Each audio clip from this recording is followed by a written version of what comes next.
फांसी की सजा पाने के 16 साल बाद पूर्व प्रधानमंत्री राजीव गांधी की हत्या के 3 दोषियों को सुप्रीम कोर्ट से जीवन दान मिल गया है। दया याचिका पर फैसले में 11 साल की देरी के आधार पर अदालत ने मुरुगन, संथन और पेरारीवलन की फांसी को उम्र कैद में बदल दिया है।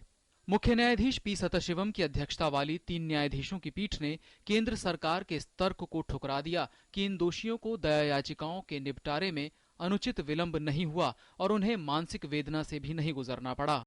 In the annals of Indian death penalty jurisprudence as well as international death penalty jurisprudence, for the reason that for the first time the Supreme Court has now held that there is no requirement on a prisoner in these conditions to prove actual harm, to give signs of particular suffering that he may have undergone. Perarivalan के परिवार ने खुशी जाहिर करते हुए कहा कि इस फैसले के बाद मृत्युदंड को खत्म करने को लेकर भी लोगों की उम्मीदें बढ़ेंगी। सुप्रीम कोर्ट ने इससे पहले 21 जनवरी को एक फैसले में दया याचिका पर फैसले में देरी के आधार पर 15 लोगों की फांसी उम्र कैद में बदली थी। इसके बाद मुरुगन, संथन और पेरारीवलन ने भी इसी आधार पर सुप्रीम कोर्ट से राहत की गुहार लगाई थी। सुप्रीम कोर्ट ने एक बार फिर साफ किया है कि मामला चाहे कितना ही बड़ा क्यों न हो, दया याचिका पर फैसले में होने वाली देरी फांसी को उम्र कैद में बदलने की एक ठोस वजह है।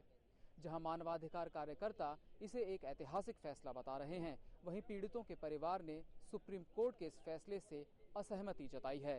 फांसी मिलनी चाहिए, इसके अलावा कोई सजा ही नहीं। हम दायर करेंगे एप्लीकेशन, मैं अपने वकील से सलाह ले रहा हूँ। 21 मई 1991 को तमिलनाडु के श्री पेरम्बदूर में पूर्व प्रधानमंत्री राजीव गांधी की हत्या के मामले में 26 लोगों को 1998 में मौत की सजा सुनाई गई थी। सन 2000 में सुप्रीम कोर्ट ने नलिनी, मुरुगन, संथन और पेरारीवलन की फांसी पर मुहर लगा दी थी। इन चारों की दया याचिका पर तमिलनाडु के राज्यपाल ने सिर्फ नलिनी को राहत दी थी, जबकि बाकी तीनों ने राष्ट्रपति से भी दया की गुहार लगाई थी। 2011 में राष्ट्रपति ने इन तीनों की दया याचिका को रद्द कर दिया था। विकास सारथी, डीडी न्यूज, दिल्ली।